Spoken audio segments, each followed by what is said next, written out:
Okay fine. Screen दिसते प्रथमेश? हो दिसते सर. क्लियर आहे का वॉइस? हो क्लिअर आहे sir. Anybody having problem with the voice? Last time there is some issues. जर कोणाला प्रॉब्लेम असेल तर व्हॉइस क्लिअर येत नसेल तर मला जस्ट कळवा. Okay, fine. So in the last class we are discussing about what is the basic fundamentals or why we have to study system programming. The system programming subject आपण का study करतोय तर we are going to deal with the different type of programming language, that is machine language, how it actually communicate with the machine. याबद्दल आपण discuss केलं की system programming काही language नाहीये पण मशीन ऍप्लिकेशन्स आणि मशीन्स कसे इंटरॅक्ट करतात त्याबद्दल आपण डिस्कस केलं. Okay, that is regarding about your system programming. After that we have studied the basic diagram, what is the actually how we what is language processor and what are the basic fundamentals of your system programming. तर त्यामध्ये आपण बघितलं होतं एक diagram and that diagram is related to this what is this is what is application software and system software आणि hardware काय होता. तर ह्या आपण बघितलं होतं की बेसिक रिक्वायरमेंट काय, सिस्टम सॉफ्टवेअर ऍक्च्युअली कुठं काम करतोय and what is system software और सिस्टम प्रोग्रामिंग आपण हे डिस्कस केलं होतं. सो सिस्टम सॉफ्टवेअर और system programming it interact between your operating system that is hardware operating system या किंवा सॉफ्टवेअर किंवा म्हणा हार्डवेअर म्हणा operate complete that hardware and your with applications. म्हणजे ऍप्लिकेशन सॉफ्टवेअर म्हणजे काय असतो, these are the different applications installed on your machine. म्हणजे जे काही सॉफ्टवेअर तुम्ही तुमच्या मशीनवर इन्स्टॉल केलात त्याला आपण म्हणतोय ऍप्लिकेशन सॉफ्टवेअर. आणि तो ऍप्लिकेशन सॉफ्टवेअर इंटरनली हार्डवेअर सोबत कसं कम्युनिकेट करतो और तुमचं जे काही डेटा प्रोसेस केलं तुमच्यासाठी जे आउटपुट डिस्प्ले केलं जातं स्क्रीनवरती. सपोज आपला आता स्क्रीन बघतोय, हा जो स्क्रीन आपल्याला इंग्लिशमध्ये दिसतोय पण इंटरनली मशीनला फक्त 0-1 ऍक्च्युअली कळतंय. तर हार्डवेअर मध्ये सगळं 0-1 मध्येच दिसलं जातं पण तो जो कन्वर्ट करण्याचं काम जे काही असेल we have that is called as system software which actually converts your all the data into the machine understandable language. Okay, so we have discussed that. After that we have discuss what is language processing. तर एक language processing nothing but is a language translator आहे, जे तुमचं जे काही language आहे तुम्ही जे लिहिताय प्रोग्राम वगैरे त्याला मशीन अंडरस्टँडिंग मध्ये कसं कन्वर्ट करतो त्याबद्दल डिस्कस केलं आपण. तर एक सिंपल कन्सेप्ट घेतलं होतं diagram. What is that diagram? So this is the diagram. तर डायग्राम मध्ये आपण एक सिंपल एक्झाम्पल एक्सप्लेन केलं की what is actually we are doing with the translators किंवा काय काम करतोय आपण याचं एक सिंपल एक्झाम्पल घेतलं होतं लँग्वेज प्रोसेसरचा. तर इथं आपण बघू शकतो there are 2 different domains.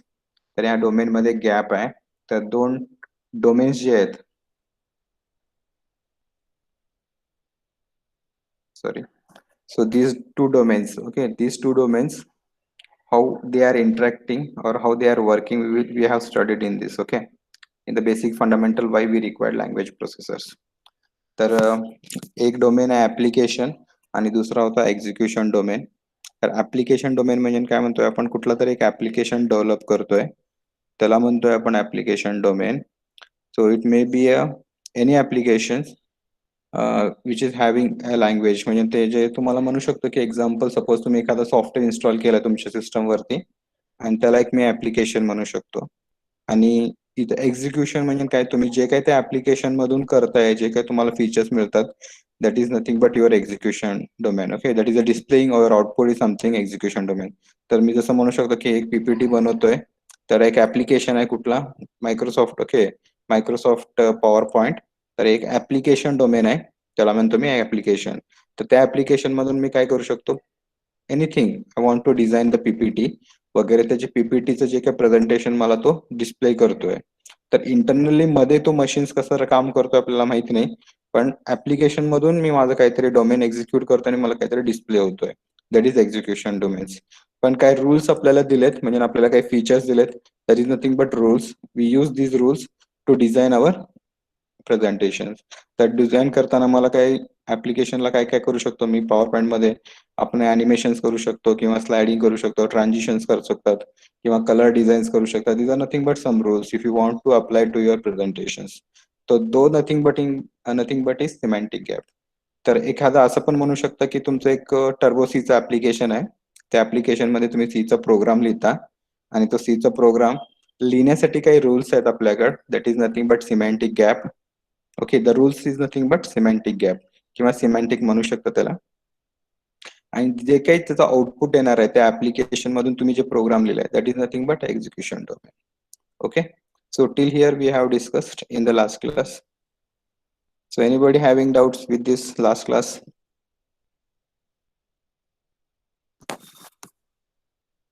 We have already cleared the doubts in the last class also. Still we have anybody doubts with the last class?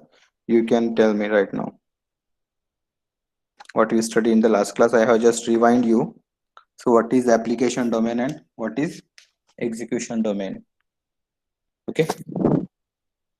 I might be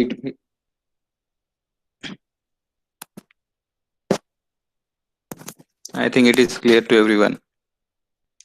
Okay. Okay, fine. So I consider that everyone is clear with this. So we will continue with the first next topic.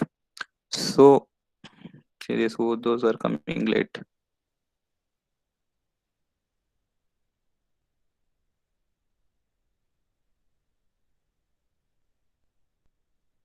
See, those are coming late. I request them join before 11:20 or 11:25 maximum, because when I started the session, you don't interrupt me in between, okay?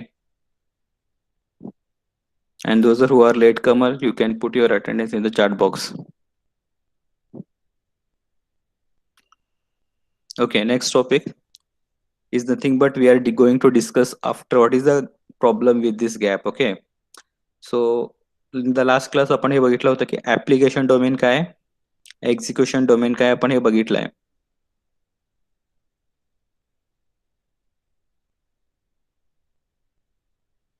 Okay, एक application आहे जे तुम्हाला design करायचं आहे.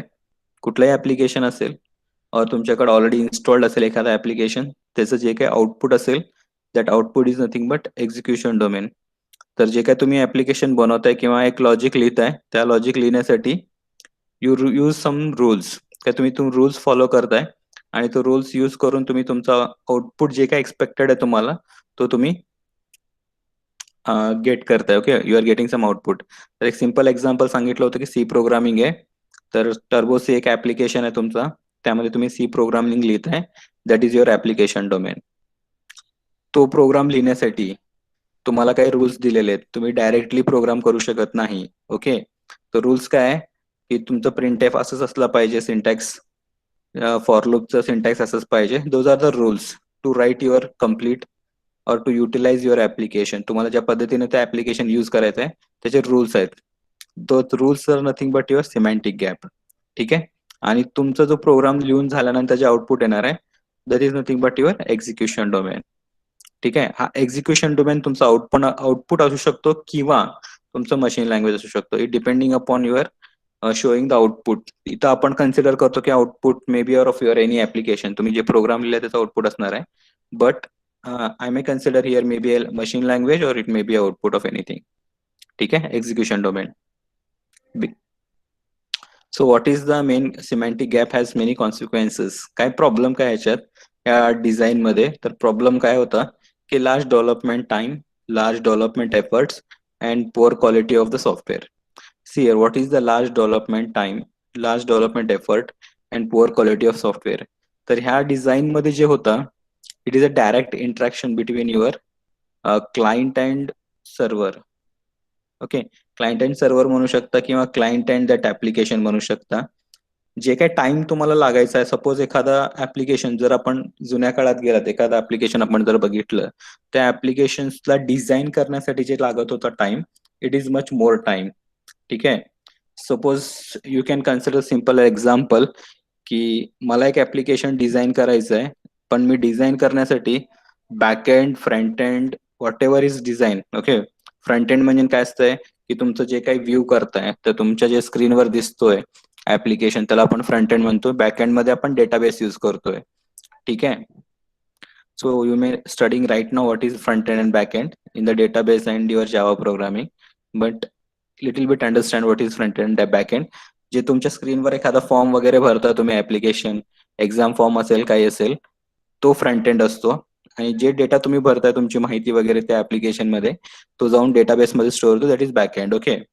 तर मी तर म्हणतोय की मला जे काही फ्रंट एंड अँड बॅक एंडचं जे काही काम असेल, तो सगळं मी एकाच व्यक्तीला दिलाय. तर तो काय करेल, तो डिझाईन करून मला डेव्हलप करून द्यायला भरपूर टाइम लावेल. That is a complication with this applications. ठीक आहे. या प्रॉब्लेम काय होतं सिमॅन्टिक गॅप मध्ये, जे काही तुम्ही रूल्स डिफाईन केलात, तो प्रत्येक सगळं इन्फॉर्मेशन जे काही काम आहे हे सगळं ऍप्लिकेशन डोमेनलाच करावं लागत होतं. आणि त्याच्यामध्ये असं डिफरन्शिएशन नव्हतं. डिफरन्शिएशन म्हणजे कसं, आयसोलेशन नव्हतं, म्हणजे असं म्हणू शकतो आयसोलेट नव्हतं की जर एखादा बॅकएंडचा हे असेल, पर्सन असेल, तर बॅकएंडला सेपरेट नाहीये. PL domain programming language design करण्यासाठी वेगळा माणूस नाहीये. सगळं करणारा एकच माणूस आहे. त्यामुळे काय होत होतं की लार्ज डेव्हलपमेंट टाइम लागत होतं. It requires large development efforts. आणि जे काही ते क्वालिटी होती ते ऑफ सॉफ्टवेअरची, ते सॉफ्टवेअरची क्वालिटी तेवढी चांगली राहायची नाही. Poor quality of softwares we are designing at that time. Okay. When we are using this kind of applications. म्हणजे earlier, right now we are don't have that any time, because everything is now is what that we can say, it is assembled, like okay, assembled machines we are using, or assembled programming languages, software designers we are now. So everyone is separate, domains are there to deal with this designing, while designing these softwares. प्रत्येक design करण्यासाठी सगळे वेगळे वेगळे software engineers आपण higher करतो, domain wise, specification wise त्यांच्या. त्यामुळे software quality किंवा काही एरर प्रॉब्लेम आला तर खूप लवकर आपण त्याला रिकव्हर करू शकतो. So these are the gaps, or this is a problem with your earlier designs. Okay, with your language processing designs. तर आपल्याकडे 2 डोमेन दाखवलं होतं. तर इथं मी काय म्हटलं, the idea considering behaviour of a software. जर तुम्हाला एखादा सॉफ्टवेअर डिझाईन करायचा असेल, तर जे काय आयडियाज आहेत तुमचे ते ऍप्लिकेशन डोमेनला दिले जात होते आणि त्याच्यानंतर तो एक्झिक्यूट केलं जात होतं. तेच आपण इथं रिप्रेझेंट केलं होतं. आता आपण ह्याच्यामध्ये काय सांगतो की ह्याच्यामध्ये प्रॉब्लेम काय आहे, की आपल्याकडे जास्त वेळ लागतो डेव्हलप करण्यासाठी. अबर की तो एकच टीम कडे असतो डेव्हलप करणारा, आणि त्याच्यामध्ये जरी काही एरर्स वगैरे आले तर त्या टीमनंच तो सॉल्व्ह केला पाहिजे. There is no separate domains like database domain, programming language domains, म्हणजे डिझायनर्स नाहीये त्यांच्याकडे, ज्यामुळं जास्त वेळ लागतो.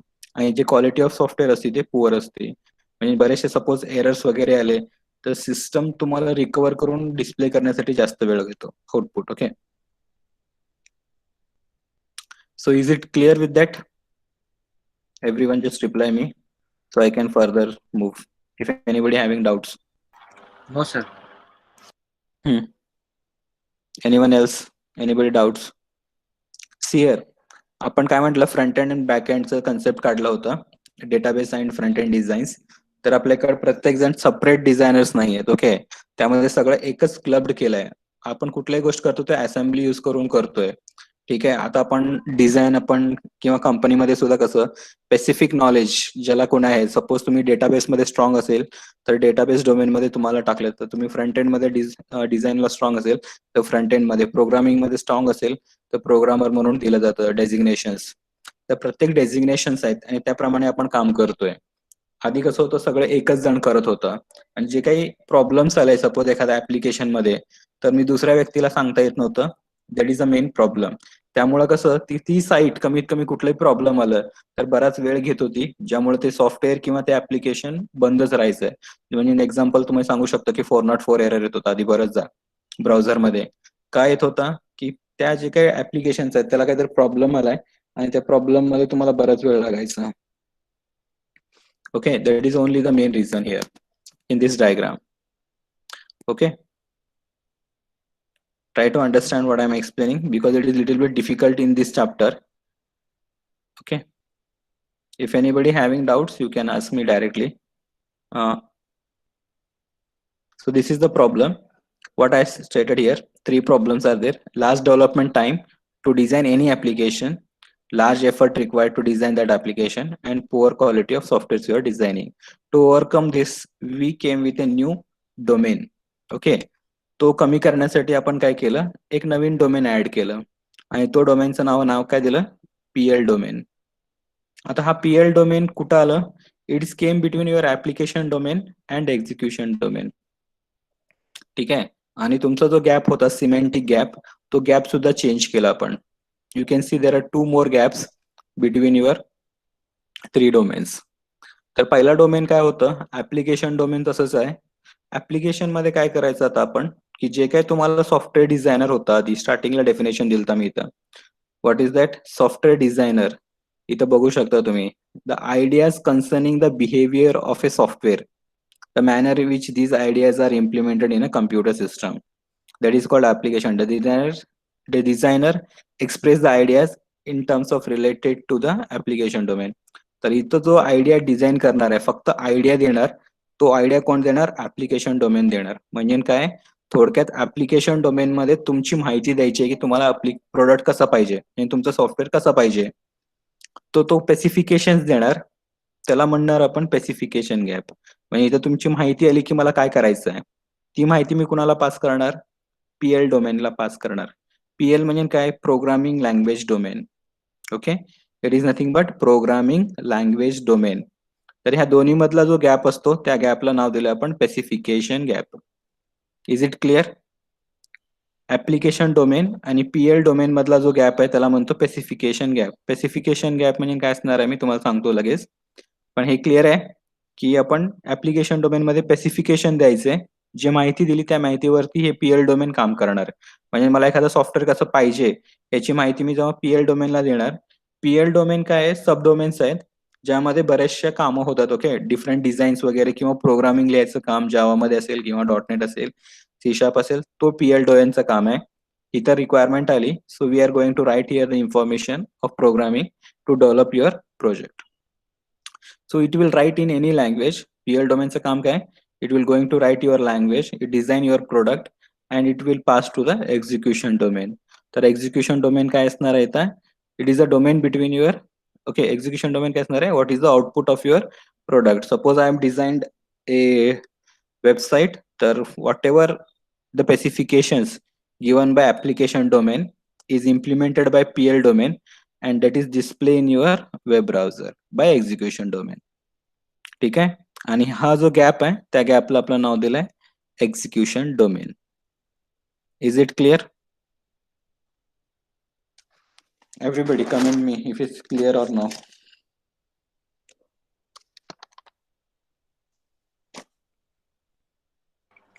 Yes, sir. It's clear. Anybody doubt, you can ask me. What is PL domain, execution domain and application domain right now? Anybody fast? Three domains with clear. First, application. Here you given your requirement, तुमची माहिती दिली, it taken by PL domain, he is implemented and finally is executed your domain application related whatever output is there. I can say that Rupner is a designer. Okay, तो एक designer आहे, तो मला काहीतरी requirement दिलं. I am PL domain in charge. So what are the requirement is given by Rupner, I have collected as a specification gap to me. So I collected that information in the PL domain. I have designed my project and given the output to the Rupner, whatever I required. Okay, whatever he required. Okay, that is execution domain. So next, the software engineering steps aimed at the use of PL can be grouped into specifications, design, and coding steps. So what we are doing in the PL domain? So we are giving the specifications, we are designing that, and we are going to code it, whatever the coding steps are there. So PL implementation steps, what are there? We are performing the above three steps. Okay. So what is the actual definition of your specification gap? तर आपण इथं बघितलं की आपण सांगितलंय ह्या दोघांमधलं जे काही कॉम्बिनेशन असणार आहे, गॅप असणार आहे, त्याला स्पेसिफिकेशन गॅप मिळालंय. पण इन जनरल मध्ये तुम्ही म्हणू शकता की ह्याचं जे काही स्पेसिफिकेशन रिक्वायरमेंट दिले सर, तो एक स्पेसिफिकेशन गॅप आहे.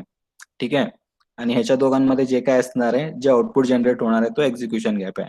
आणि त्याचं प्रॉपर डेफिनेशन पण बघून घ्या, कारण की हा प्रॉपर डेफिनेशन बऱ्याच वेळा तुम्हाला एमसीक्यू म्हणून विचारलं जातं.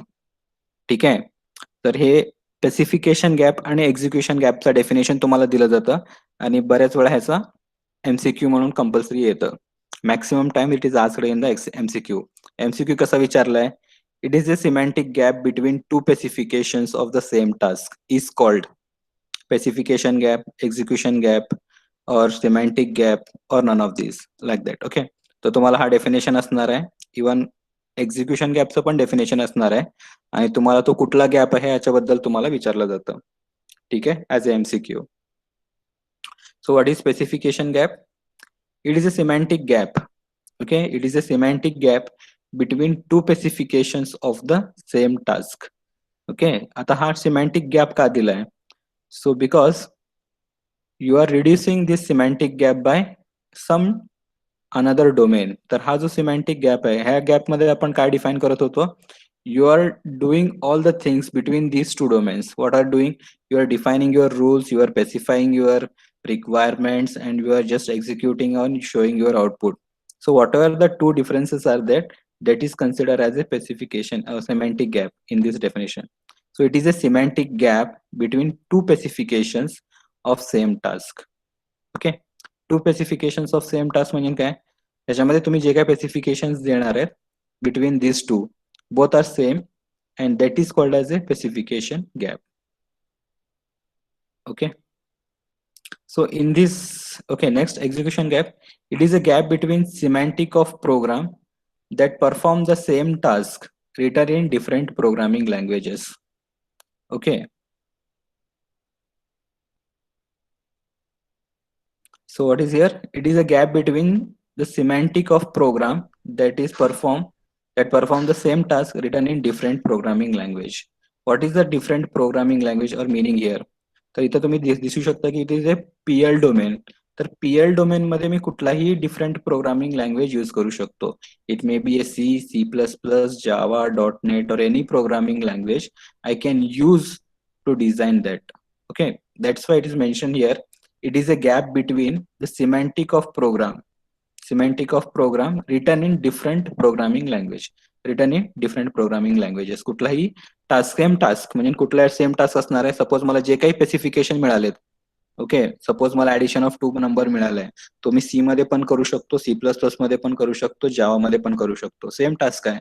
ओके, जी PL डोमेन मध्ये मला रिक्वायरमेंट भेटली, पण मी त्या कुठल्याही लँग्वेज मध्ये लिहू शकतो. त्यासाठी त्या डेफिनेशन मध्ये सांगितलं गेलं की एक्झिक्युशन गॅप काय आहे? It is a semantic gap between of the program that written in any different programming languages. I may be clear with this definition. Execution gap काय आहे? तर PL प्रोग्रामिंग मध्ये तुम्ही कुठलाही प्रोग्रामिंग लिहू शकता एखाद्या लँग्वेज मधून, तर त्या लँग्वेजला आपण म्हणतो की execution gap. Okay, you can allow that. So is it clear? And this is also might be specifications. The two specifications may be same of the task. So the semantic gap between the two specification of same task म्हणलं तर असे म्हणू शकता की तुम्ही जर तुम्हाला एक स्पेसिफिकेशन द्यायची आहे, सपोज रिक्वायरमेंट ऑफ A+B, तर A+B पण देऊ शकता, A मायनस ब्रॅकेट मध्ये -B पण देऊ शकता. Both are same specifications. Okay, similar specifications given in different same task but in the different specifications like that. एक example म्हणून देऊ शकतो, but actually it is a specifications requirement of your users which is given to PL domain for designing that application. So is it clear with this? I'm stopping here for 2 minutes. If anybody having doubts with related this, you can ask me. And those are latecomers, please submit your attendance in chat box.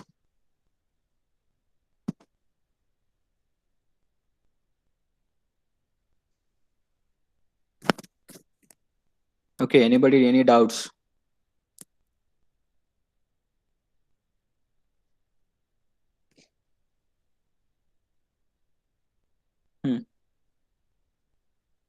Anybody doubts? Should I continue then? At least yes or no, or at least reply me. Continue means yes, at least you reply like that. Yes, yes, sir. No doubt. Please continue. Okay, anybody else? I want reply from everyone so I can continue. Okay. See here. So next we have some definitions of language processor. So we can say that is a spectrum of language processor. एक spectrum म्हणू शकतो आपण. So before going to that, what is a language processor we discuss here. आपल्याला last क्लासमध्ये आपण discuss केलं नव्हतं की डेफिनेशन डिस्कस केलं नव्हतं लँग्वेज प्रोसेसर काय आहे. तर एक language processor is a software that bridges A specification gap और एक्झिक्युशन गॅप. तर जे आधीचा डायग्राम होता आपण बघितलं असेल हिअर दिस डायग्राम. तर स्पेसिफिकेशन गॅप आणि एक्झिक्युशन गॅप मधला जो गॅप असतो त्याला आपण म्हणतोय की लँग्वेज प्रोसेसर. तर हे बऱ्याच वेळा डेफिनेशन तुम्हाला बुकमध्ये म्हणजे क्वेश्चन पेपरमध्ये विचारलंय. What is language processor, explain the its spectrum of language processors म्हणून. Okay, so next we have. तर इथं अजून एक गोष्ट मला हायलाइट करून द्यायची तुम्हाला की बऱ्याच वेळा पुस्तकमध्ये तुमच्या टेक्स्टबुक मध्ये म्हणेल किंवा तुमच्या नोट्स मध्ये सुद्धा आपण युज केलेले वर्ड्स. कुठले वर्ड्स आहेत ते? Source program and target program. ठीक आहे, तर हे दोन वर्ड कॉमनली युज केले आपण बुकमध्ये किंवा टेक्स्ट बुकमध्ये किंवा तुमच्या नोट्समध्ये पण मी. तर हे नेमकं असतं का हे बघून घ्या. बऱ्याच वेळा आपण कन्फ्युज होतो की व्हॉट इज टार्गेट प्रोग्राम. तर टार्गेट प्रोग्राम म्हणजे काय? एक्झिक्युशन डोमेनला म्हणतो कधी कधी आपण. म्हणजे जे एक्झिक्युशन डोमेन आहे इथं, ओके, जे आउटपुट तुम्हाला येतो ह्याच्यामधला कशातला, हा एक्झिक्युशन डोमेनचा, तर ह्याला मी असं म्हणू शकतो it is a target program. Target म्हणजे काय? Output. Okay, target is nothing but your output. So I can say that it is a target program. आणि सोर्स प्रोग्राम सगळ्याला माहिती आहे, source is nothing but your source program जे तुम्ही C++ किंवा C मध्ये लिहिताय. So I can say that is a source program and whatever the output you get that is called age target program. But that target program is also called as execution domain. Okay, so program form input to a language processor as a source program and to its output as a target program. A language in which these programs are written are called source language and target language.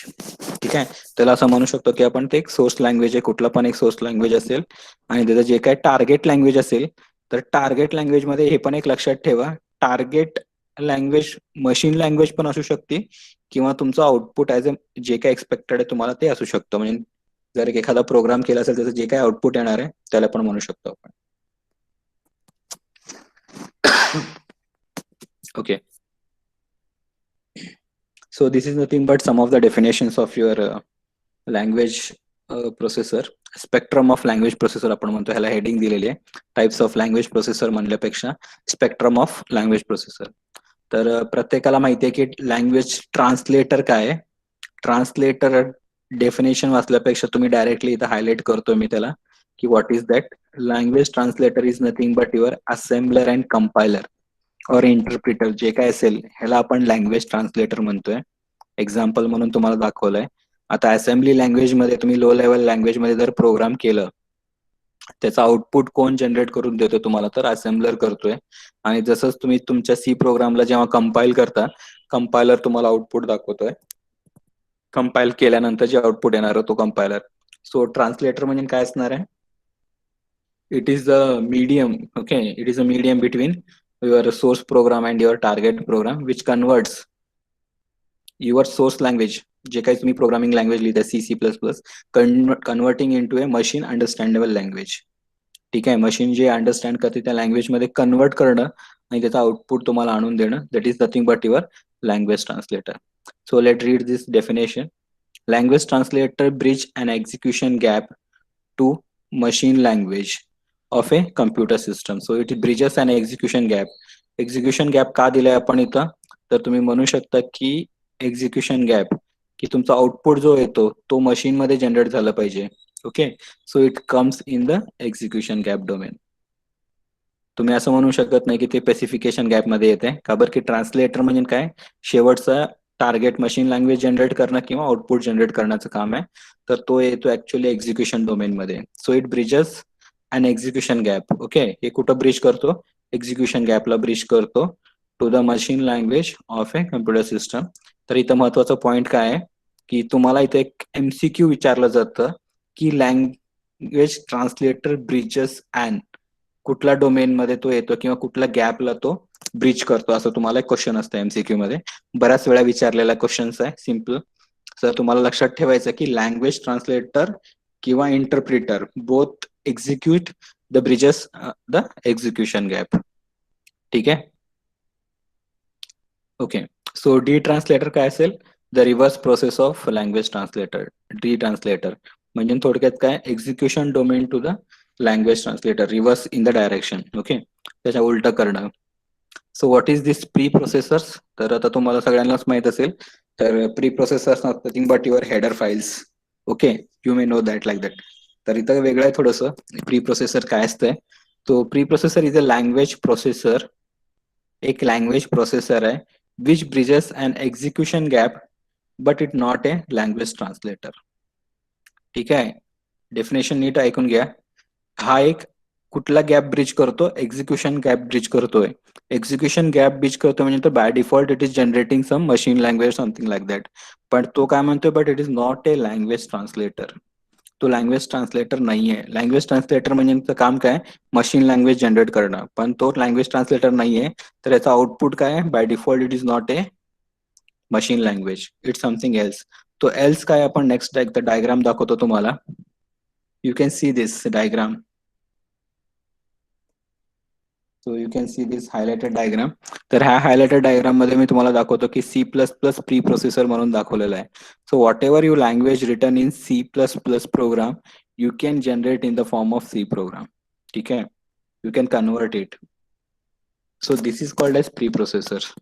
तर बऱ्याचशा concept आहेत आपल्याकडे web services म्हणून in Java something like that, और you can use in .NET also web services.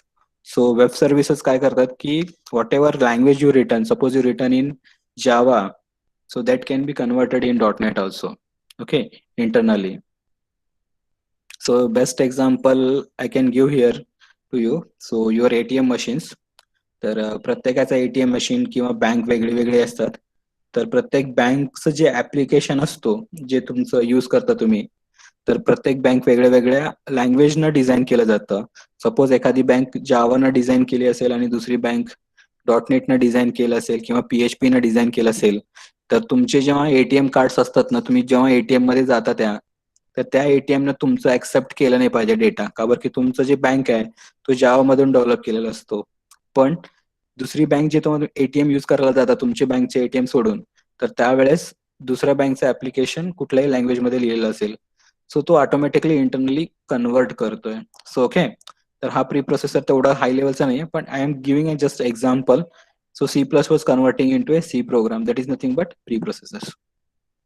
ठीक है? So I might be clear with preprocessors. And last is your language migrator. So language migrator bridges the specification gap between the two PLs. तर हे लक्षात ठेवा की language मायग्रेटर एक आहे जे स्पेसिफिकेशन गॅपला ब्रिज करतो. तर बाकीचे सगळे एक्झिक्युशन गॅपला ब्रिज करतात आणि हे एकच आहे जे स्पेसिफिकेशन गॅपला ब्रिज करतो. तर क्वेश्चन में मैक्सिमम arise की language migrator bridges which gap. So it is bridging the gap between the two PLs. Okay, so what is the meaning of language migrator? तर suppose you have written a program, a C program in which can run in your Windows, but the same program should run in any another operating system. Okay, जर मी म्हटलं की माझं जे काही programme आहे language आहे, तर मी सी प्रोग्राम मध्ये जर लिहिलं असेल program in Windows operating system that can run on any another operating system, that is Linux, Ubuntu or anything, that is called as language migrator. म्हणजे तुम्ही कुठल्याही ऑपरेटिंग सिस्टम मध्ये जरी गेलात तो लँग्वेजला रन करणार, त्या लँग्वेजचा प्रोग्राम तो रन करणार आणि त्यालाच म्हणतो आपण language migrator. Okay, so I might be clear. So इथे एक ट्रान्सलेटरचा डायग्राम दाखवलाय. C++ program to machine language program is nothing but translator. So here your definition is that translator. पहिला ट्रान्सलेटर होता, तर ट्रान्सलेटरचा डायग्राम इथे सेकंड डायग्राम दाखवले आपण, ज्याचा एक C++ असेल किंवा सी प्रोग्राम असेल, तो ट्रान्सलेट केल्यानंतर तुम्हाला मशीन लँग्वेज देतो. डी ट्रान्सलेटर म्हणजे मशीन लँग्वेजला उलट आपण सी प्रोग्राम जनरेट करू शकतो, डी ट्रान्सलेटर. त्याच्यानंतर प्री प्रोसेसर म्हणजे एखादा प्रोग्राम लिहिलाय आणि तो दुसऱ्या प्रोग्रामिंग फॉर्मॅटमध्ये जर तुम्हाला जनरेट करायचा असेल त्याला आपण म्हणतो प्री प्रोसेसर. आणि शेवटला आपण म्हणतो language migrator. So that may be running different operating systems your language programs. तुम्ही जे काही प्रोग्राम लिहिताय त्या प्रोग्राम कुठल्याही ऑपरेटिंग सिस्टम मध्ये रन झाले पाहिजेत, त्याला म्हणतो language migrator. Okay, so remember these all execution gaps and specification gaps as a MCQ question. तर I will give 2 minutes to here to all of you. Just draw this diagram, these gaps. Okay, ह्या दोन एक diagram काढा आणि specification gap आणि execution gap काय हे लिहा आणि ह्याच्यामध्ये हायलाइट करा की ह्याचं डेफिनेशन ऍज अ एमसीक्यू विचारू शकता म्हणून तुमच्या नोटबुक मध्ये पॉइंट करून घ्या. एमसीक्यू क्वेश्चन फॉर डेफिनेशन तुम्हाला जसं लिहायचं तसं लिहून घ्या आणि त्यानंतर just what is language processor हे एक डेफिनेशन लिहा अँड फायनली दीज 4 डेफिनेशन्स. हे नाही लिहिलं तरी चालेल, ऍटलिस्ट मेन्शन दॅट की इथं एक एमसीक्यू विचारलं जातं on this gaps. Okay, like that something. All of you draw this diagram. After that I will give the instruction what to do. Draw. Take 2 minutes and make it fast.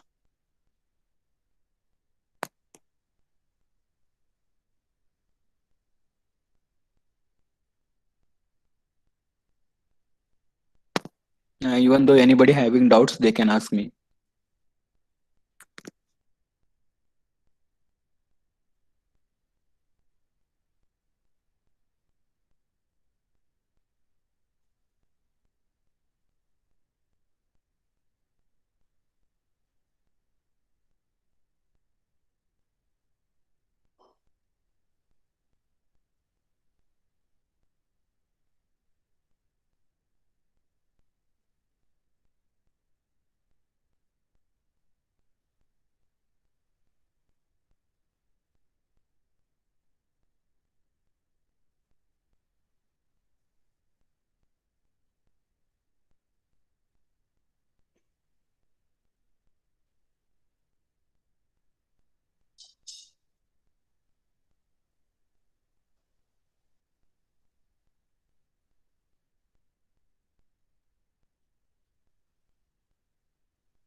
Okay, just write this one definition. What is language processor?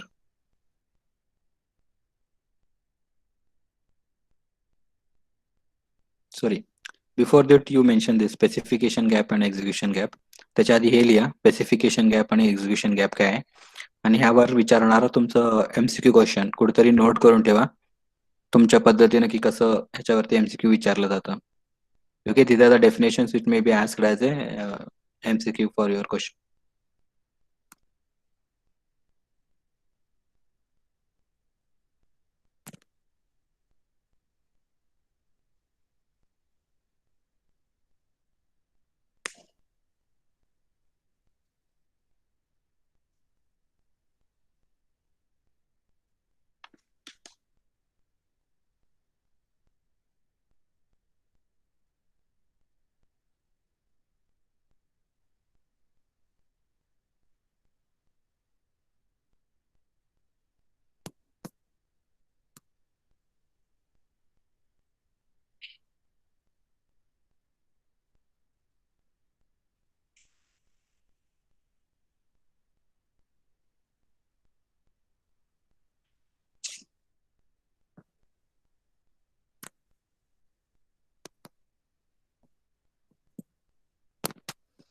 See, all of you remember one thing. I want to say something.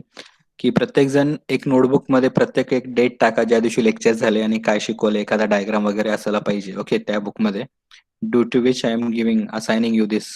Okay, which date we have conducted the lecture and you should be there something within your notebook. What are the points, main points we have highlighted? Anyhow, you are going to get this PPT and notes also. That is not issue. Even though while presenting some of the main points, you have to note down it. That is only the main motive of this giving the assignment, write up assignment to you. ठीक आहे, तेवढंच एक कारण आहे की आपण हे points note down करतोय. बाकी काय डेफिनेशन वगैरे लिहिणं तुम्हाला हे सगळं मिळणारच आहे. फक्त महत्वाचं काय की तुम्ही लक्षात ठेवायचं की कुठं काय विचारलं जातं. ह्या सब्जेक्टमध्ये भरपूर इझी क्वेश्चन्स विचारले जातात. त्यामुळे मी मेन पॉईंट तुम्हाला हायलाइट करतो एमसीक्यू टाइप्स मधले. फक्त नोट डाऊन करा कुठेतरी व्यवस्थित की तुम्हाला ह्याच्यावरती एमसीक्यू विचारलं जातं का क्वेश्चन विचारलं जातं तेवढंच. Okay okay, move let it be, this is not important.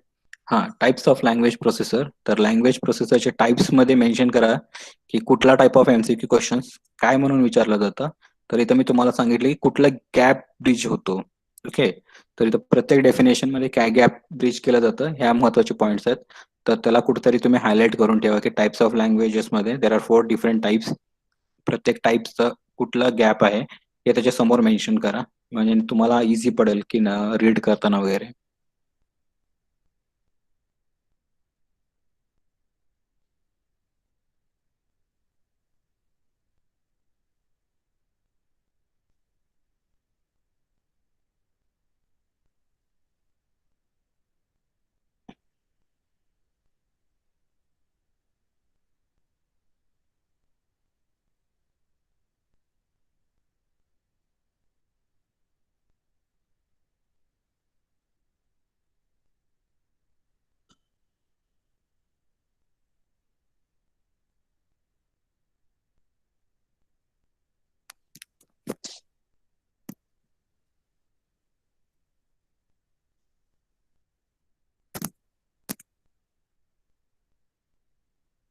Prathamesh, done?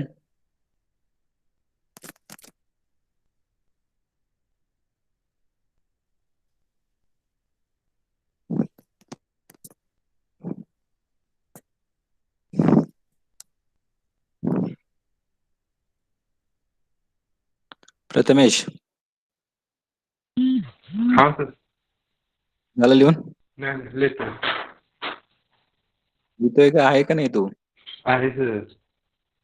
बर, okay, make it fast. Anybody else having any doubts? Girls, boys?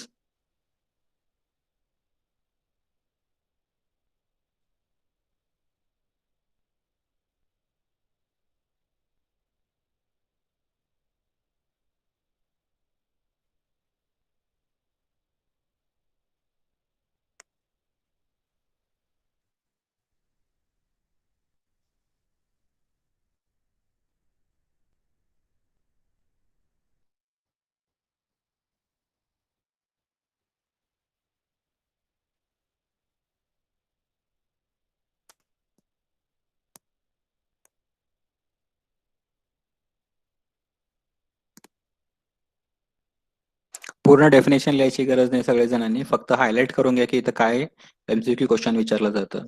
Definition साठी मी तुम्हाला पीपीटी पाठवणार आहे.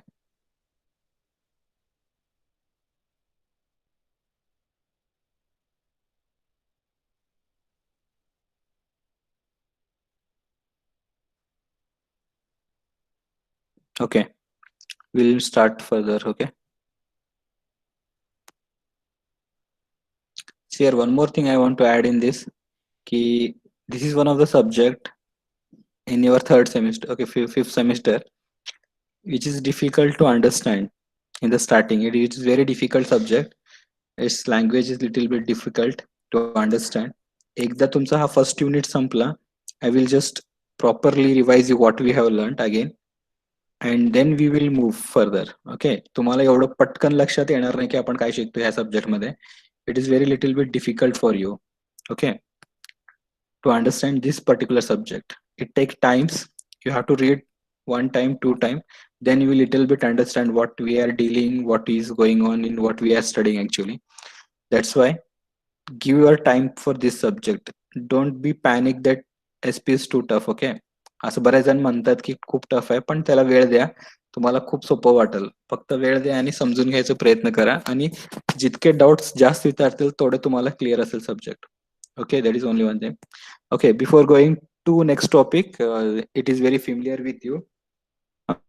What is that next topic is interpreter. ठीक आहे, आता मला कोणीतरी सांगा की इंटरप्रिटर आणि कंपायलर मधला डिफरन्स काय. Anyone?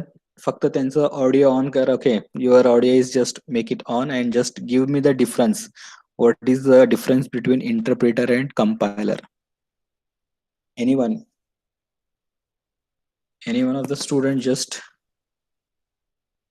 tell me what is the difference between interpreter and compiler.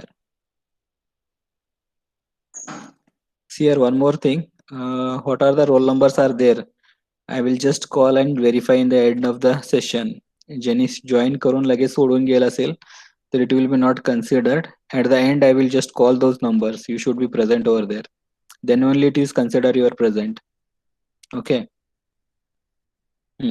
Def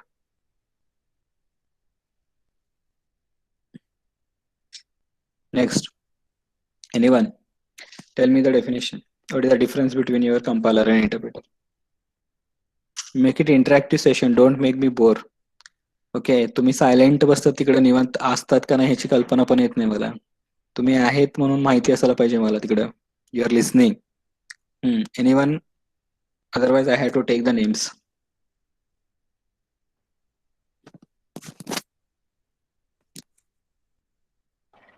sir interpreter program मधलं एकच स्टेटमेंट मशीन कोड मध्ये कन्वर्ट करतं आणि कंपायलर एंटायर प्रोग्राम एका एका मूव मध्येच पूर्ण मशीन कोड मध्ये कन्वर्ट करतो. करेक्ट. अजून?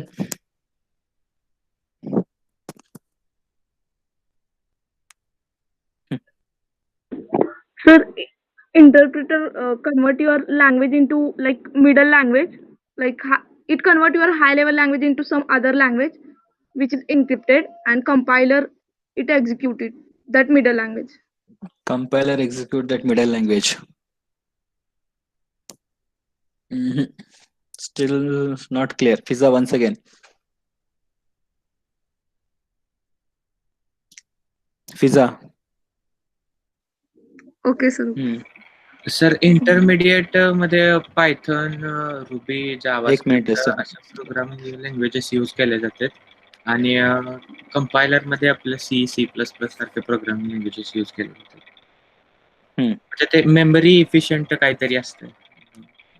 I will discuss that what is memory efficient. आपण ते नंतर बघू. Let me get the definitions again. You can start. Next, Ankita.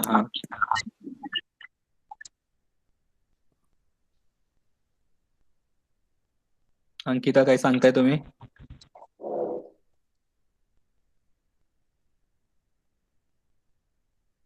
You can continue, Fiza. Okay, sir. मतलब इंटरप्रेटर का क्या काम होता है बेसिकली, मीन्स जो भी हमारे हाई लेवल लैंग्वेज है उसको एक just like we are consider as a Java, okay, then it will convert it to byte code, वहां पर होता है. लेकिन अगर दूसरे कोई लैंग्वेज में अगर इंटरप्रेटर है तो वो एक मिडलवेयर लैंग्वेज में कन्वर्ट करता है जो कि इनक्रिप्टेड होती है, और वो इनक्रिप्टेड लैंग्वेज को देन कंपाइलर एग्जीक्यूट करता है.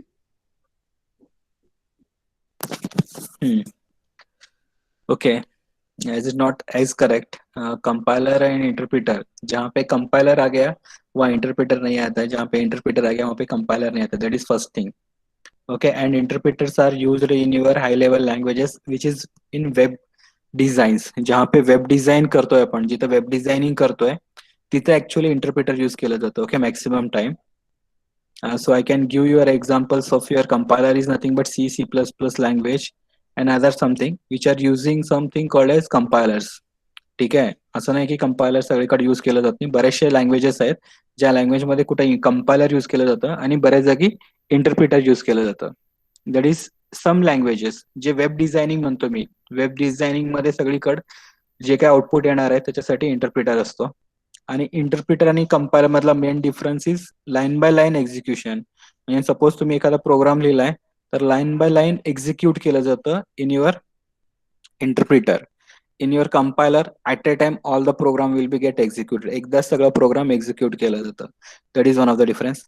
Again whatever you generate in your interpreter that will be not completely in machine form. ठीक आहे, हे गोष्ट तुम्हाला सांगायचं आहे की तुमचं जे काही आउटपुट असतो कम्प्लिटली मशीन फॉर्म मध्ये कम्प्लिटली जनरेट होत नाही. का होत नाही? का बरं की one by line by line line by line आपण जनरेट करतोय. जिथं एरर आला तो तिथं थांबतो, त्याच्यानंतरचा पुढचा मशीन कम्प्लीट करत नाही. So some of the difference are there. आपल्याला महत्वाचं जे आपण इथं बघू आपण डेफिनेशन मध्ये. Okay, so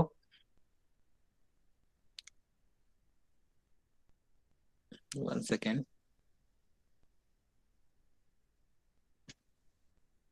So interpreter. An interpreter is a language processor which bridges an execution gap without generating a machine language program. तर जसं आपण मी म्हटलं होतं तुम्हाला it did not generate the complete machine language program. It may be generating something intermediate form or it may be in a source form. Okay, पण compiler जो generate करतो completely machine language generate करतो. That is the main difference between your interpreter and your compilers. You remember this. Okay. So interpreter is a language processor which bridges an execution gap. तर जसं मी तुम्हाला सांगितलंय, it is also a execution gap. It bridges an execution gap. जसं तुम्ही इथं पण बघू शकता डेफिनेशन मध्ये इथं कंपायलर म्हणून दिलंय. It is a translator. Okay. And interpreter is also a translator which bridges execution gap. इथं पण दाखवते तुम्हाला execution gap तो ब्रिज करतोय आणि इंटरप्रिटर सुद्धा एक्झिक्युशन गॅप ब्रिज करतोय. फक्त डिफरन्स काय आहे की कंपायलर तुमचं कम्प्लीट मशीन लँग्वेज जनरेट करतोय. इथे दिसतंय तुम्हाला machine language. Okay, it is generating machine language but your interpreter doesn't generate the machine language without generating the machine language program. So that is only the difference between your interpreter and compiler. But it generates something the intermediate form which is equivalent to the machine language. Okay, you understand that. तो machine language program आहे असं नाही, एक intermediate form मध्ये generate करतोय that may be understandable to your machine language program. Okay, fine. So that is about interpreter. So interpreter is a language translator according to these classifications. So you can see this diagram. It is also act in between your execution gap. तर PL domain and execution domain च्या मध्ये तो काम करतो असं दाखवलेलं आहे. So I might be clear with your interpreter and compiler difference. Is it clear?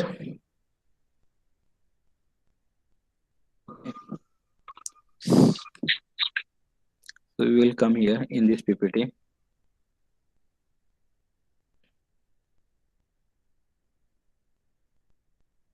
Okay, interpreter and the next topic is something called as problem oriented language and procedure oriented language. Okay, so these are the two different types of languages we are using while developing some applications in earlier days. Okay, काही language use करत होतो आपण, that is called as problem oriented and procedure oriented languages. तर नेमकं आता ही language काय सांगते हे महत्वाचं नाही, मला पुढे डिटेल मध्ये सांगायचं नाहीये. तर याचं मेन काय आहे मी तुम्हाला सांगतो directly. First main point. So I showing this diagram. Okay, तर तुम्हाला इथे मी एक डायग्राम दाखवतो आणि हा डायग्राम कशासाठी इम्पॉर्टंट आहे तर ह्या डायग्राम वरती तुम्हाला क्वेश्चन विचारलं जातं MCQ. That is main point here. Okay, ह्या दोन्ही टॉपिक मध्ये मेन काय की दोन्ही मध्ये तुम्हाला एक एमसीक्यू क्वेश्चन बऱ्याचदा विचारलं जातं की what is procedure oriented language and what is problem oriented language. ठीक आहे, तर आपण हा डायग्राम बघतोय. हा डायग्राम मध्ये काय दाखवलेलं आहे, we have some application domain, execution domain, we have problem oriented language domain असं दाखवलंय. तर ही प्रॉब्लेम ओरिएंटेड लँग्वेज डोमेनच्या जागी मी ह्याला कन्सिडर करतो it is a PL domain language. ठीक आहे, तर I will just go up, I will just highlight what I want to say. Just 1 second. This is your topic. आता ह्याच्यामध्ये मी तुम्हाला डिफाईन करतो की what is problem oriented and what is procedure oriented. Suppose तुम्ही एखादा application develop करायला start केलात. Okay, you want to develop an application. तर तुमचा जो हे जो गॅप असतो specification gap. Okay, that specification gap ना छोटं असतं एकदम, खूप स्मॉल. म्हणजे असा एखादा प्रोग्राम ज्याच्यामध्ये खूप लवकर तुम्ही डिझाईन करू शकता. ठीक आहे, तर तुमची माहिती दिली तुम्ही आणि तुम्ही पटकन त्याचा प्रोग्राम केला आणि त्याचा तुम्हाला लगेच आउटपुट मिळणार. पण जो आउटपुट जनरेट होतो ना त्याला जास्त वेळ लागतं. Are you getting? You having your small specification but large execution gap. Small specification gap but large execution gap, त्याला आपण म्हणतोय problem oriented language. Okay, that is called as problem oriented language. Is it clear?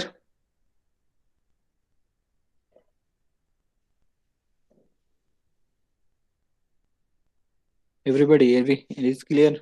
Just comment me yes or no.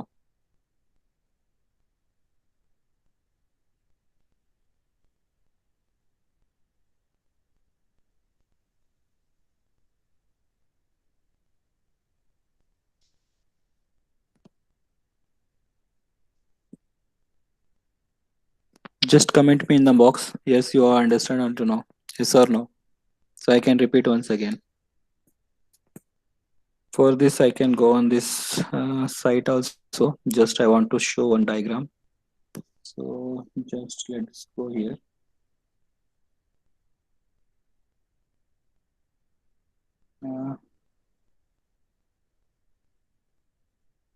Language processor.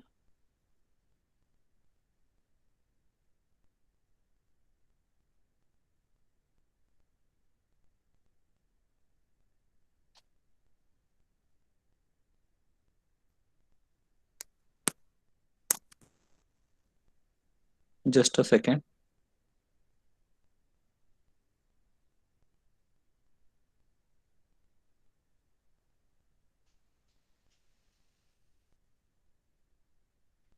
Okay, you can see here in this PPT. So can you see this? What is problem oriented language? So you have specification gap, application domain, problem oriented language. This is the gap. This gap is very small and this execution gap is very big. म्हणजे तुमचं execute होऊन display होण्यासाठी जास्त वेळ घेतो. That kind of applications or that kind of applications you are designing that by using called as problem oriented language. तर एक सिम्पलचं उदाहरण देतो मी तुम्हाला की how this gap and what is the difference between procedure and problem oriented. ठीक आहे, दुसरा एक डायग्राम बघून घ्या आधी. So these languages provides the general purpose facility, most of them application domain. So here you have specification gap is big and execution gap is small. That is called as procedure oriented languages. Okay, so that is the difference between your procedure oriented language and problem oriented language. आता हा gap कसा असतो एक simple example लिहतो. पण problem oriented मध्ये suppose तुमची specification दिली आणि तुम्ही पटकन त्याचा प्रोग्राम करता. प्रोग्राम लिहिल्यानंतर तुमचा आउटपुट जो डिस्प्ले होतो त्याच्यासाठी खूप जास्त वेळ घेतं. तर एक्झाम्पल देऊ शकतो मी जावा. आता एक जावा प्रोग्रामिंग आहे. तुम्ही जावाचं जे काही कोडिंग आहे खूप सोपी प्रकारची कोडिंग आहे. म्हणजे तुम्हाला बाय डिफॉल्ट सगळे मेथड्स आहेत, फक्त कॉल करायचं आहे. जे जर मी तुम्हाला सगळं सांगितलं की जावाच्या जागी तुम्ही सी न करा तर तुम्हाला खूप मोठलट कोड लिहावं लागेल फर्स्ट. आता जावामध्ये तुम्हाला जर सॉर्टिंग करायची असेल बबल सॉर्ट वगैरे तुम्हाला कन्सेप्ट झालेत तर तुमच्या त्याच्यामध्ये फक्त कन्सेप्ट आहे डॉट सॉर्ट म्हणून एक मेथड आहे.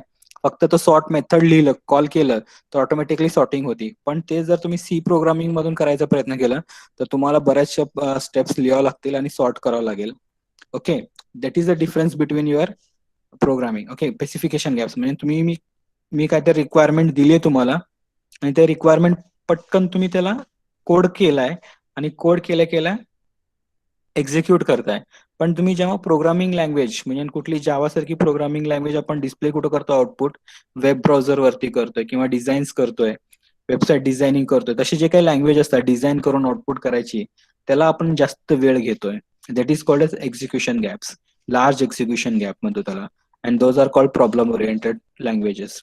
आता प्रोसिजर ओरिएंटेड मध्ये कसं असतंय तुम्हाला प्रोग्राम लिहिण्यासाठी जास्त वेळ लागणार आहे. म्हणजे स्पेसिफिकेशन दिली आणि त्यातला मधला गॅप खूप मोठा आहे आणि त्याच्यामध्ये तुम्हाला प्रोड काढायला खूप वेळ लागतो. जसं काही एखादा ऍप्लिकेशन सी प्रोग्राम मधून डिझाईन करायचं असेल तर तुम्हाला बराच वेळ लागतो कोड लिहिण्यासाठी. पण त्याचं जे एक्झिक्युशन आहे ज्याचं आउटपुट आहे तुम्ही जेव्हा कंपाईल करता एकदम फ्रॅक्शन ऑफ सेकंड मध्ये तुम्हाला त्याचा आउटपुट मिळू शकतो. जसं एखादा सी प्रोग्राम असेल, सी प्लस प्लस असेल.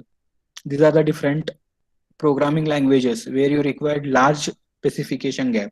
लार्ज कशामुळे की तुम्हाला डिझाईन करण्यासाठी वेळ जास्त लागतो पण आउटपुटसाठी खूप कमी वेळ लागतो असे लँग्वेजेस. आणि प्रॉब्लेम ओरिएंटेड मध्ये असे लँग्वेजेस की तुम्हाला डिझाईनला कमी वेळ लागतो पण एक्झिक्युशनचा आउटपुट येण्यासाठी वेळ जास्त लागतं. Okay, so can you see this diagram? Prathamesh, Prathamesh,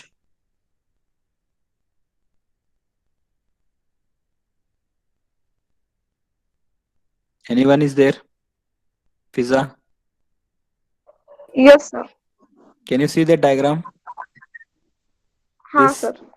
Is it clear with Yeah. this concept problem oriented and procedure oriented? थोड़ा बहुत sir. Okay, thoda bahut. हाँ. Okay, once again I will take it this topic. So what is procedure oriented language and problem oriented language? So many times we design something हे diagram लिहितो. आपण काय करतोय, बऱ्याच वेळा आपण एखादा ऍप्लिकेशन डिझाईन करतोय. तर फिजा वॉन्ट टू डिझाईन समथिंग. तर फिजानं काय डिसाईड केलं की मला प्रोग्रामिंगसाठी कमी वेळ लागला पाहिजे आणि एक्झिक्युशनला जरी आउटपुट येण्यासाठी जरा जास्त वेळ लागला तर चालेल मला. तर त्यांनी काय केलं, एखादा जावा प्रोग्राम घेतली आणि त्यांनी एक वेबसाईट डिझाईन केली. तर वेबसाईट डिझाईन करताना जो लँग्वेज त्यांनी निवडली, which is that language, Java language. पण जावा लँग्वेज प्रोग्राम करण्यासाठी खूप सोपी आहे. म्हणजे काय, आपण पटकन प्रोग्राम करू शकतो किंवा जस्ट लिहिलं की लगेच आपला प्रोग्राम कम्प्लीट होतो, किंवा जे काय रिक्वायरमेंट्स आपल्याला असतात ते खूप लवकर कम्प्लीट करू शकतो विथ द जावा. पण त्याचा आउटपुट जेव्हा आपण डिस्प्ले करतोय, जेव्हा वेबसाईट वरती ते डिझाईन करून आउटपुटला एक्सपेक्ट करतोय, त्याचा जो टाइम आहे जास्त वेळ घेतो. म्हणजे maximum 30 seconds it takes to load your output on your web browser. तुमच्या वेब ब्राउझर वरती त्याचा डिझाईनचा आउटपुट डिस्प्ले होण्यासाठी जास्त वेळ घेते, 30 सेकंड घेते. पण तुम्ही बघा की एखादा सीचा प्रोग्राम तुम्ही लिहिलाय आणि त्याचं तुम्ही जस्ट कंपाईल केलं तर फ्रॅक्शन ऑफ सेकंड मध्ये तुम्हाला त्याचा आउटपुट मिळतो, बरोबर. तर इथं तेच मी एक्सप्लेन करायचा प्रयत्न करतोय की प्रॉब्लेम ओरिएंटेड मध्ये कसं असतं, एखादा तुम्ही रिक्वायरमेंट दिली, कोणीतरी, मी तुम्हाला रिक्वायरमेंट दिली, तर तुम्हाला काय करायचं की लँग्वेज चूज करायची आहे की त्याचा मला आउटपुट पटकन पाहिजे का, तर कोडिंग जास्त पाहिजे का, ह्या गोष्टीवर आपण भर देतोय. तर आपण इथं काय म्हणतोय की जर आपलं गॅप, स्पेसिफिकेशन गॅप कमी आहे, तर आपण अशी लँग्वेज निवडली आहे ज्याच्यामध्ये कोडिंग सोपी असणार आहे, पण त्याचा आउटपुट येण्यासाठी जास्त वेळ लागतो, एक्झिक्युशन गॅप मोठा असतो, जास्त वेळ लागतोय. पण तेच आपण जर असं म्हटलं की माझं कोडिंग जास्त मोठं असेल तर चालेल, पण माझं आउटपुट पटकन डिस्प्ले झालं पाहिजे, एक्झिक्युशन गॅप कमी असते त्याच्यामध्ये, आउटपुट जे डिस्प्ले होतो तो कमी असणार आहे. That is procedure oriented language. Okay, still you read once. If you have any doubts regarding this we will discuss again. तर ह्यामध्ये मला वाटत नाही की if you have any doubts with related to this. तर ह्याच्यामध्ये महत्वाचा क्वेश्चन काय येतोय की the gap between application domain and specification domain is large is called which language. कुठली लँग्वेज आहे ते, तर ती लँग्वेज असती प्रोसिजर ओरिएंटेड लँग्वेज. ठीक आहे, that language is called as procedure oriented language. Otherwise, you can have a question. The gap between the PL domain and execution domain is small, which is called this language. This is called procedure-oriented language. Or large execution gap, then it is called problem-oriented language. So this is one of the questions may ask you regarding the MCQ. तर हा बऱ्याच वेळा question आलाय की problem ओरिएंटेडचा diagram असतो, हा diagram तुम्हाला लक्षात ठेवायचा आहे. तर ह्या डायग्राम मधून तुम्हाला माहिती पाहिजे की स्मॉल स्पेसिफिकेशन गॅप असेल आणि लार्ज एक्झिक्युशन गॅप असेल तर त्याला आपण काय म्हणतोय, आणि लार्ज एक्झिक्युशन गॅप असेल आणि लार्ज स्पेसिफिकेशन गॅप असेल आणि स्मॉल एक्झिक्युशन गॅप असेल तर त्याला आपण काय म्हणतोय. ठीक आहे, just draw this diagram both, all of you just draw this diagram. Problem oriented language and procedure oriented लँग्वेजचा डायग्राम काढा, खबर की आपल्या प्रेझेंटेशन मध्ये तो डायग्राम नाहीये, इथनं घ्या तुम्ही तो डायग्राम.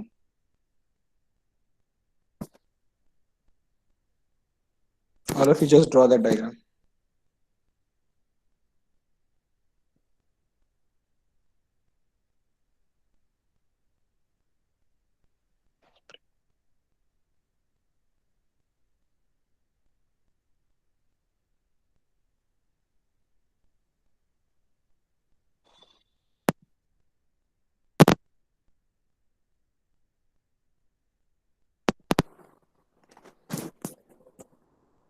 आवाज क्लिअर आहे का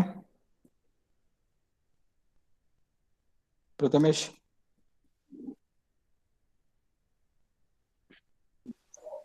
Yes, sir, it is clear.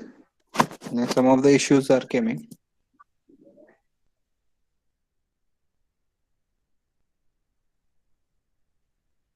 Okay, just finish it. This diagram.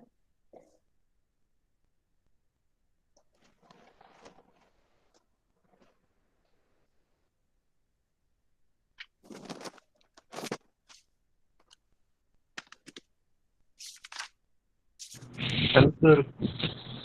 हा प्रथमेश, मेसेज केला होता तुम्ही. हा आवाज सर, clear ते नाही काय का? होतं, ब्रेक आता क्लिअर आहे का? अडकत होतं सर.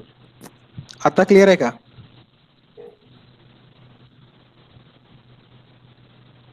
नाही सर. अजून पण नाही का? नाही, मी बंद करून चालू करतो सर. चालतं, मी परत ऍडमिट करतो. हा, करा.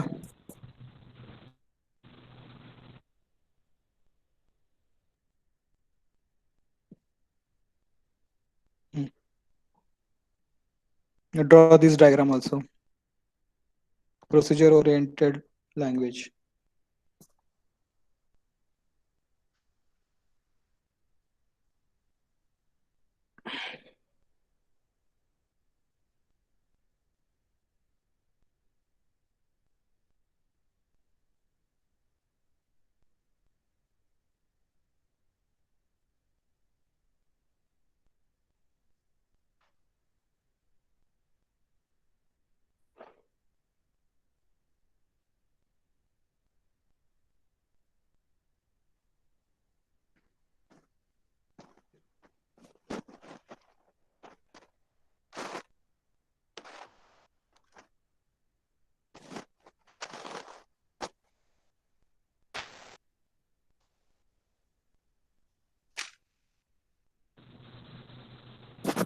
Hello sir. हा, आता क्लिअर आहे. हो हो, आता येतो. जर असं कधी वाटत असेल ना मध्ये मध्ये आवाज कट होतोय, तर मला सांगत जावा. हो चालेल सर. हा, डायग्राम काढून घ्या.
Okay, finished.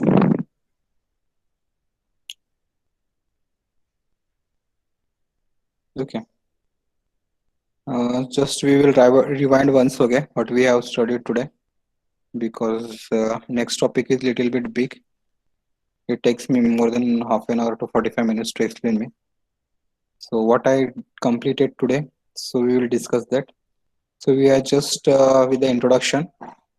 All of you listen once again. I am just focusing with the starting till today right now. I just revise once again for you all what we have studied till now. So we are just a language processor. So what is actually in the language processor we are doing?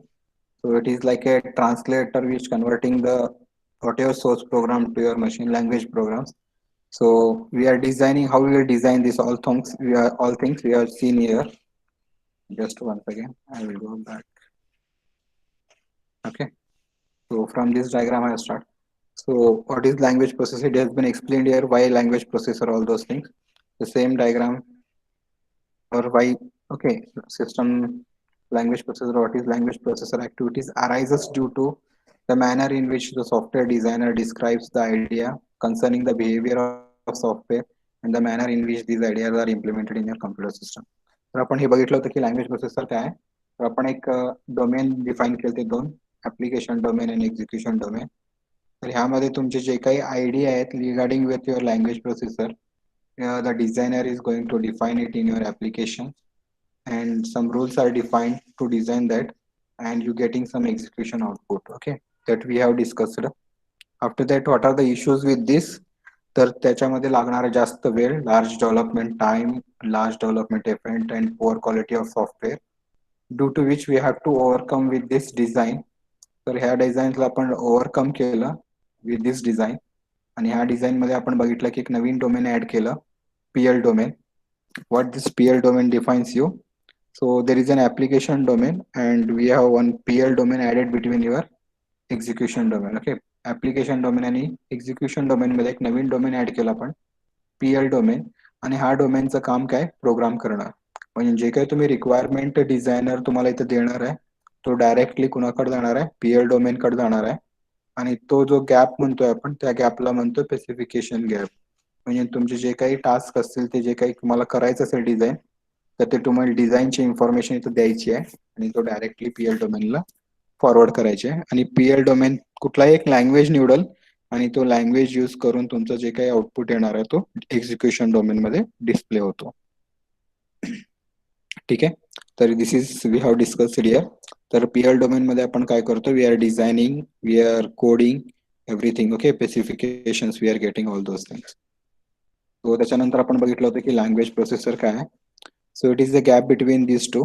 तर ह्या दोन्हीचा जो gap आहे, specification gap आणि execution जो gap आपण bridge करतोय, त्यालाच म्हणतो लँग्वेज प्रोसेसर. ओके, म्हणजे एक प्रोग्राम पासून एक्झिक्यूट करेपर्यंत जो प्रोसेस असतो, जे काही तुम्ही एका सिंपल प्रोग्राम लिहिला असेल सीचा आणि त्याचा आउटपुट येजेपर्यंत जो प्रोसेस आहे त्याला म्हणतो आपण language processor. So what is next, we have some spectrum of language processor और टाइप्स ऑफ लँग्वेज प्रोसेसर, ते बघितलं आपण. तर टाइप्स मध्ये आपण 4 टाइप्स बघितले. लँग्वेज ट्रान्सलेटर, तर 2 टाइप्स ऑफ लँग्वेज ट्रान्सलेटर आहेत आपल्याकडे, इंटरप्रिटर अँड कंपायलर. दोन्हीला आपण म्हणू शकतो की it is a language translator, जो एक्झिक्युशन गॅपला ब्रिज करतो आणि it generate something machine language in your compiler and assembler. But in interpreter it generate something called as a similar form of your machine code, not the actual machine code. It is similar form, काय तर same असतो but actually machine code नसतो interpreter मध्ये. So D translator is the reverse form of language translator. After that we have preprocessors. तर preprocessor आपण बघितलं की एक फॉर्म मधून दुसऱ्या फॉर्मच्या लँग्वेज मध्ये कन्वर्ट करणं, त्याला म्हणतो आपण preprocessor. After that we studied language migrator. Language migrator म्हणजे काय असतंय, एखादा प्रोग्राम तुम्ही लिहिलाय सी मध्ये, तो कुठल्याही ऑपरेटिंग सिस्टम मध्ये चाललं पाहिजे किंवा एक्झिक्यूट झालं पाहिजे, त्याला म्हणतो आपण लँग्वेज मायग्रेटर. वी हॅव सिस डायग्राम्स. आफ्टर दॅट आपण बघितलं की इंटरप्रिटर काय आहे, what is the difference between interpreter and compiler. तर just without generating the machine language, compiler machine language generate करतो पण इंटरप्रिटर जनरेट करत नाही. कंपायलर एकदाच सगळा प्रोग्राम एक्झिक्यूट करतो, interpreter line by line convert करतो. ओके, शेवटचा टॉपिक होता problem oriented language and procedure oriented language. आता हाच कन्सेप्ट आपण इथे डिफाईन केला की procedure oriented and program oriented काय असतो. तर जेव्हा आपण एखादा डिझाईन घेतो किंवा रिक्वायरमेंट घेतो कुणाकडनं, डिझायनर कडनं, तो रिक्वायरमेंट दिल्यानंतर जे दुसरा डोमेन आहे PL डोमेन म्हणजे प्रोग्रामिंगचा जो सेक्शन आहे, तिथं जर तो खूप फास्ट पद्धतीने जे काही स्पेसिफिकेशन दिलाय आणि त्याचा प्रोग्राम आपण डिझाईन केलं पण त्याला एक्झिक्यूट होण्यासाठी जास्त वेळ लागला, तर त्या लँग्वेजला आपण म्हणू शकतो की प्रॉब्लेम ओरिएंटेड लँग्वेज. त्याच्यामध्ये आपण असं म्हणतो की स्पेसिफिकेशन गॅप म्हणजे काय, जो डिझाईनचा पार्ट आहे, जे कोडिंगचा पार्ट आहे, खूप सोपा आहे किंवा खूप कमी वेळात आपण त्याला कम्प्लीट करू शकतो, पण त्याचं जे आउटपुट येतो डिझाईन केल्यानंतर त्याला जास्त वेळ लागतो एक्झिक्यूट करून. तर सिंपल म्हणू शकतो की मला एखादा प्रोग्रामला आउटपुट 2 सेकंदात येत असेल, तर प्रॉब्लेम ओरिएंटेड लँग्वेज मध्ये मॅक्सिमम 30 सेकंड घेत असेल, तर that is nothing but problem oriented language. आणि प्रोसिजर ओरिएंटेड मध्ये काय असतं की डिझायनरने जे काही डिझाईन दिलाय तो डिझाईन लँग्वेज म्हणजे तो लँग्वेज मध्ये लिहिण्यासाठी जास्त वेळ घेतला जातं. म्हणजे जे काही स्पेसिफिकेशन्स आहेत त्याच्या आणि त्या स्पेसिफिकेशन्स आणि त्या रिक्वायरमेंट प्रमाणे जे आपण डिझाईन करणार आहे युझिंग एनी लँग्वेज, त्याला जास्त वेळ घेतलं पण त्याचं जे आउटपुट असणार आहे डिझाईन केल्यानंतर एक्झिक्युशन, तो खूप फास्ट येतो. ओके, तर मी त्यासाठी फक्त एक सिंपल एक्झाम्पल काय घेतलं होतं की प्रॉब्लेम मध्ये काय असं असतंय की एक जावाचा प्रोग्राम घेतलाय ज्यामध्ये आपण असं दाखवतो की वेबसाईट वरती आपण किंवा ब्राउझर वरती, हा ब्राउझर वरती मला डिस्प्ले करायचं आउटपुट. तर जेव्हा आपण प्रोग्राम असे काही रन करतो ब्राउझर वरती, तर त्याला जास्त वेळ लागतो आउटपुट डिस्प्ले करण्यासाठी. म्हणजे एक्झिक्युशन गॅप जो असतो जास्त असतो, पण त्याची प्रोग्रामिंग खूप सोपी असते आणि फास्ट लिहिली जाते. आणि तेच जर मी प्रोसिजर ओरिएंटेड साठी सांगितलं, तर सीचं एक्झाम्पल घेतलं होतं. सीचं प्रोग्राम लिहिण्यासाठी जास्त वेळ लागतोय, कारण की त्याची कोडिंग खूप डिफिकल्टी आहे आणि सोपी नाहीये. आणि पण त्याचा आउटपुट खूप फास्ट येतो, जसं एक्झिक्युशन गॅप कमी आहे. Okay, so we have studied till here. Will stop right now. If anybody having doubts regarding this, you can ask me. Anybody?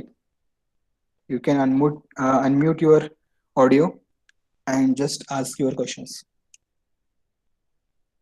If anybody having any doubts, just unmute and ask your questions. There are 2 to 3 minutes for you. After that, I will take the attendance.